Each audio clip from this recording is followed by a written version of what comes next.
Vous vous êtes connecté sur votre compte et vous êtes sur Try H5P, vous sélectionnez Interactive Vidéo, ça charge. Voilà, là maintenant on va aller chercher une vidéo. Alors, plusieurs façons de le faire. La première c'est de glisser une vidéo que vous avez sur votre ordinateur là, la deuxième c'est d'aller sur YouTube pour aller la chercher. C'est ce qu'on va aller faire. On va aller chercher une vidéo de, c'est pas sorcier, Plusieurs de 2 conditions minutes, doivent être concernant justement les virus et les pandémies. On va aller chercher dans Partager et on va copier ce lien. On retourne ensuite sur la fenêtre qu'on avait de H5P. Je vais y retourner et on colle tout simplement le lien qu'on est allé chercher. On n'oublie pas d'appuyer sur Insert pour insérer la vidéo dans l'animation. Et désormais, on passe sur la deuxième partie, Add interaction, et la vidéo est présente. Plusieurs types d'interactions, des questions à choix multiples où il y a une seule bonne réponse, à choix multiples avec plusieurs bonnes réponses, vrai, faux, remplir les blancs, glisser, déposer, sélectionner les mots, glisser des phrases. Voilà les différents types de questions qu'on va rencontrer. On va commencer par vrai-faux. Je clique sur vrai-faux et la page s'ouvre. La page pour changer la question. La question apparaîtra entre la 24e seconde et la 34e seconde. C'est beaucoup trop. Je vais changer la fin en 26. 2 secondes, c'est bien suffisant.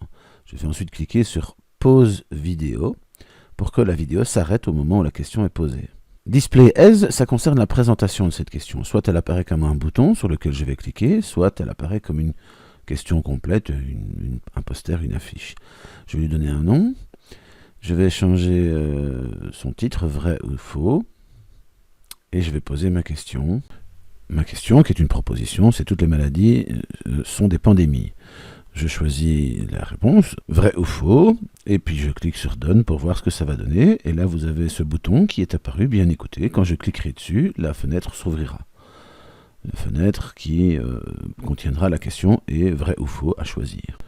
Nous avions choisi la présentation bouton. Si on choisit la présentation poster, sans rien changer à ce qu'on a encodé, voilà ce que ça donne. Il faut recadrer et ouvrir convenablement la fenêtre pour avoir la proposition, vrai, faux, et le bouton vérifier.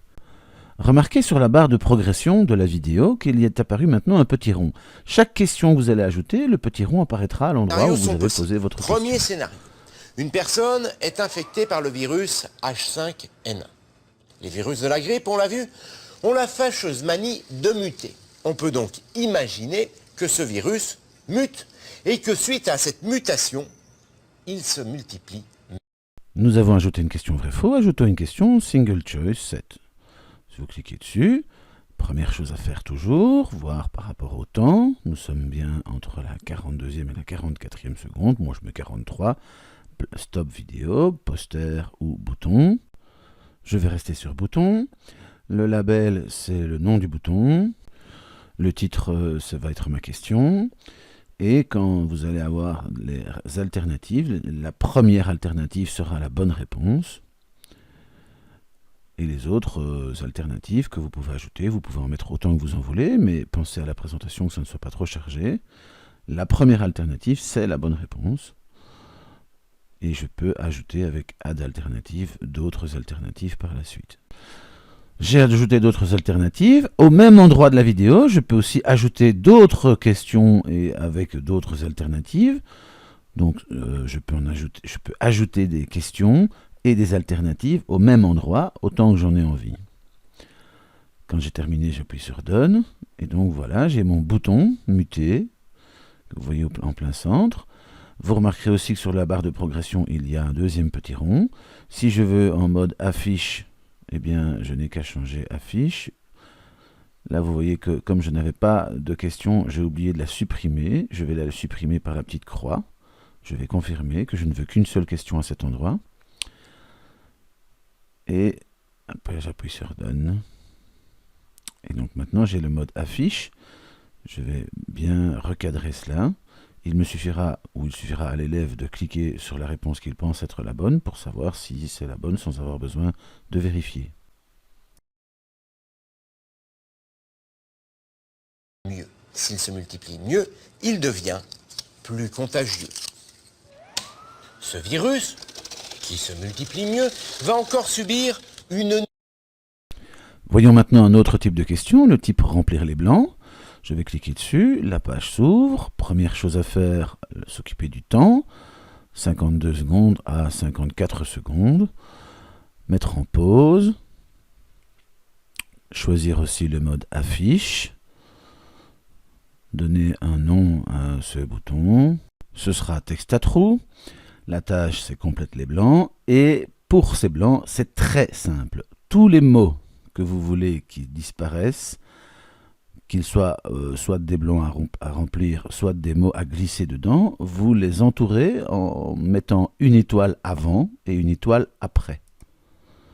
C'est aussi simple que cela. Quelle que soit la tâche que vous allez proposer pour ce type de question, vous mettez une étoile avant, une étoile après. Vous vérifiez en recadrant bien votre affiche pour que ça apparaisse quand même de manière correcte.